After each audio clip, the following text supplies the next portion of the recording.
Chili's name in the street was the leech. He be sucking the life out of He does this.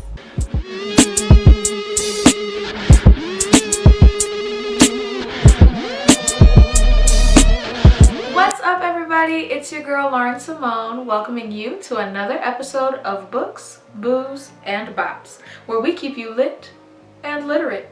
Today's episode, we're going to discuss the OG tale of human frailty and sorrow, The Scarlet Letter by Nathaniel Hawthorne.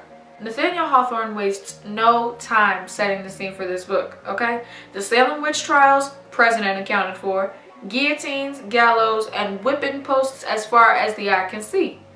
I mean, the name of the first chapter was The Prison Door.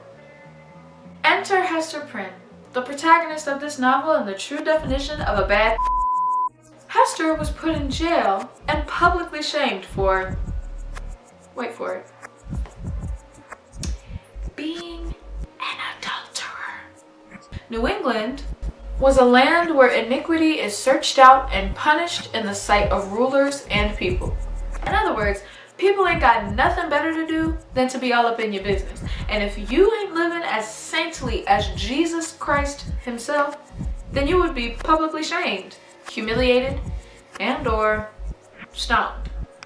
So Hester is brought to the marketplace just to endure 3 hours of people talking at the side of their neck about her while she stands there on display holding her 3-month-old child.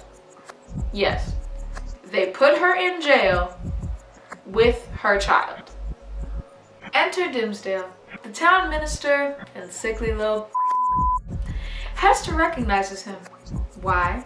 Because that's her baby daddy. Scandal. Now, despite the whole town trying to press Hester for the name of her child's father, she ain't no snitch, so she don't say nothing to nobody.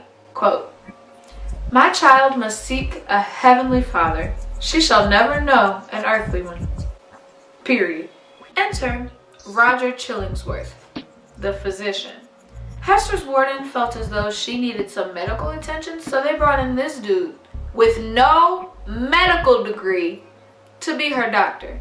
But you know, he studied alchemy, so it's all good. Yikes. So, turns out Chillingsworth, we gonna call him Chilly, is actually Hester's husband undercover. Now, you'd think if someone took all this time to come and find you, that there would be something romantic attached to this action.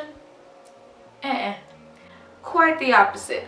Chilly is out for blood, and he wants to know who been messing with his woman so he can finish them. Hester gets released from jail on one condition. She has to wear a scarlet letter on her chest to warn everybody that she's the town.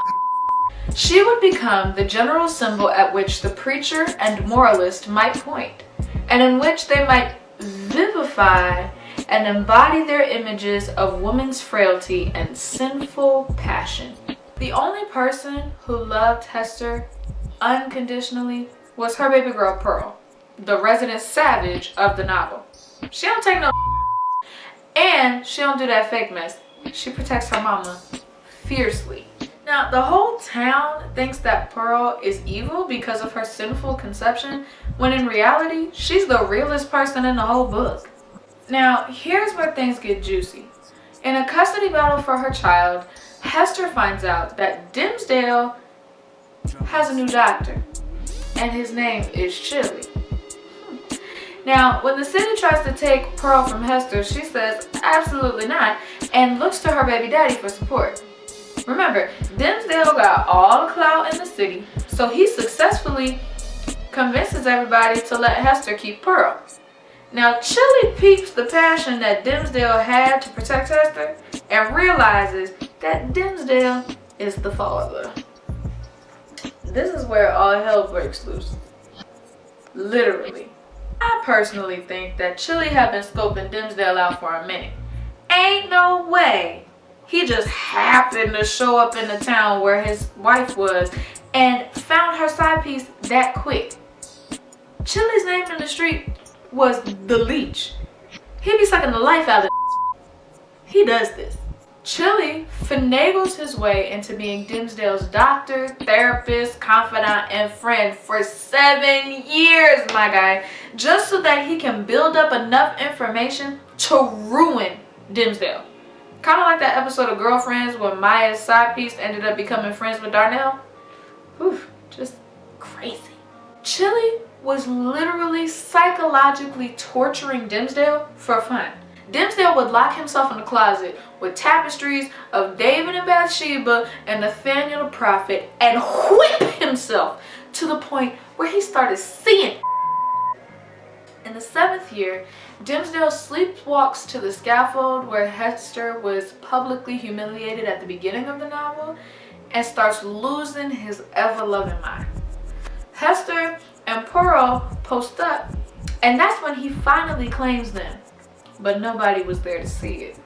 Pearl ain't with and she asks Dimsdale if he would claim them in the light in front of people. And Dimsdale hits Pearl with the, well, what happened was type energy. And Pearl calls him on his by laughing in his face. True savage behavior. Now Chili's disturbed is standing across the street looking like a tether, staring at everybody. And Dimsdale starts shaking in his boots. That ends by Chili taking him home. Now Hester has been owning her the entire novel. And at this point, the townspeople are even cool with Hester. You know, they even changed the meaning of adulterer to able. So she becomes a symbol of woman's strength. In fact, she rocks with her baby daddy so heavy that she even confronts Chili for him. That's more than I would do, I can tell you that. So when Hester confronts Chili, this man looks bad. So Roger Chillingsworth, a deformed old figure with a face that haunted men's memories longer than they liked. Sorry to this man. Hester is determined to expose Chili, and thus tells Dimsdale everything in a private meeting in the forest where they did the do to begin with. They decide they need to GTFO and make a plan to escape back to the old world, i.e. Europe. Fast forward to election day, the day of their escape. Pearl still ain't feeling Dimsdale like that, and I'm pretty sure if they were to encounter each other, it would go something like this. That's suspicious. That's weird. Hester goes to meet with the captain of their escape ship just to find out that Chili is riding with them in her cabin. Just the devil. Dimsdale gives a riveting sermon and lets Hester know that he won't be fleeing with them. Demi Boy out here looking like he got COVID. And on his deathbed, he finally publicly claims Hester and Pearl on the scaffold where they were publicly shamed at the beginning of the novel. It's about time. I mean, I know that Hawthorne was going for symbolism and all with the number 7 and that being the number of completion and all, but Jesus! Chili tried to stop him from manning up, but Dimsdale casts him out like the demon that he is and then KOs. After all of this craziness transpires, Chili dies because quite literally, his host died. Pearl inherits all of Chili's riches, Hester becomes a symbol of resilience, and the Scarlet Letter becomes a town legend. I hope you all enjoyed this tipsy recount of the Scarlet Letter by Nathaniel Hawthorne. Moral of the story, own your if you don't, it'll eat you up from the inside out. I mean, no one is infinitely pure. Just own up to your mistakes and keep it pushing. Be sure to tune in next Friday to learn how to make an intoxicating twist on a bar classic. This has been Books, Booze, and Bops. Y'all be easy, and I'll catch you in the next one. Bye.